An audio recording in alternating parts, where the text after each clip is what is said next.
सारी जिंदगी वितर की नमाज गलत अदा करते आ रहे थे हम।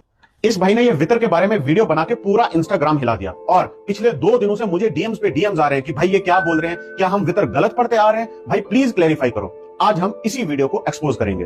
अब देखो, इस वीडियो में 2 पॉइंट्स हैं। नंबर 1, वितर की नमाज का तरीका जो भाई ने डिफरेंट बता दिया। नंबर 2, वितर में पढ़ी जाने वाली दुआ वो भी भाई ने डिफरेंट बता दी। आओ जानते हैं कि इन पॉइंट्स में कितनी सच्चाई है। जो लोग हनफी स्कूल ऑफ थॉट को फॉलो करते हैं वो लोग वितर की 3 रकातें ऐसे पढ़ते हैं जैसे मगरिब की 3 रकातें पढ़ी जाती है। दोनों नमाजों का स्ट्रक्चर सेम रहता है, यानी कि आप दूसरी रकात में भी अत्तहियात के लिए बैठेंगे और फिर तीसरी रकात में भी अत्तहियात के लिए बैठकर सलाम फेर देंगे। बट इस भाई ने वीडियो में कहा कि आप वितर में सेकंड रकात में अत्तहियात के लिए नहीं बैठेंगे, बल्कि आप डायरेक्ट सजदे से खड़े हो जाएंगे और सिर्फ तीसरी रकात में ही बैठेंगे। And let me tell you something, वितर में ऐसा करना बिल्कुल सही है क्योंकि ये अमल नबी सल्लल्लाहु अलैहि वसल्लम से साबित है, हजरत उमर रजी अल्लाह ताला अन्हु से भी साबित है। अब सवाल ये उठता है कि ऐसा क्यों किया जा रहा है। तो नबी सल्लल्लाहु अलैहि वसल्लम की एक हदीस है जिसमें नबी सल्लल्लाहु अलैहि वसल्लम फरमाते हैं कि वितर की नमाज को मगरिब की नमाज की तरह ना पढ़ो, यानी कि दोनों नमाजों में एक डिफरेंस होना चाहिए और वो डिफरेंस यही है जिसकी बात भाई कर रहे थे। लेकिन हनफी स्कूल ऑफ थॉट इस डिफरेंस को नहीं मानता। वो दूसरी रकात में भी बैठते हैं जस्ट लाइक मगरिब। उनका ये कहना है कि हमारी वितर की नमाज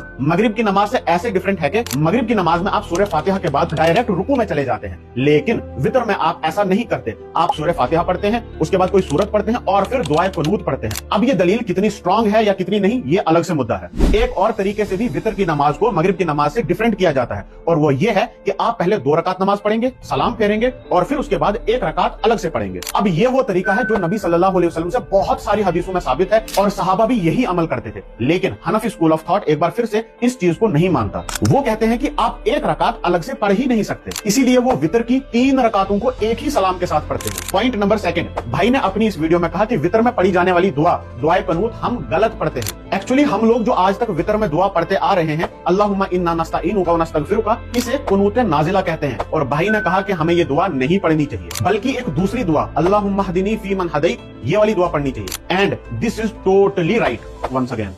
जी हाँ, नबी सल्लल्लाहु अलैहि वसल्लम ने अपने पोते इमाम हसन रजी अल्लाह ताला अन्हु को ये दुआ तलकीन फरमाई कि इसे वितर में पढ़ा जाए। तो फिर हम जो दुआ पढ़ते आ रहे हैं कि अल्लाहुम्मा इन्ना नस्तईनुका व नस्तगफिरुका, तो ये क्या है? तो भाई वो कनूत नाजिला है जो नबी सल्लल्लाहु अलैहि वसल्लम ने कुफ्फार के लिए बद्दुआ करते वक्त पढ़ी थी, फर्ज नमाज में रुकू से उठने के बाद हाथ ऊपर करके। 1 महीने तक हम सबको यही कुनूत नाजिला याद करवाई गई थी और जो एक्चुअल दुआ कुनूत है या कुनूत वितर वो किसी को याद ही नहीं है, जो नबी सल्लल्लाहु अलैहि वसल्लम ने इमाम हसन रजी अल्लाह ताला अन्हु को तलकीन फरमाई थी। इस वीडियो को इमोशनल होकर नहीं बल्कि सीकर ऑफ ट्रुथ की हैसियत से देखना और मुझे गालियां देने के बजाय इस पर खुद रिसर्च करो और हक को जानो, क्योंकि कुरान मजीद में अल्लाह ताला ने फरमाया कि हमने तुमको जो ये कान, आंख और दिल या दिमाग दिए हैं, कल अल्लाह इनके मुतालिक तुमसे सवाल पूछेगा कि तुमने इन्हें यूज करके हक को तलाश क्यों नहीं किया। क्या कहोगे? गालियां देने में बिजी थे।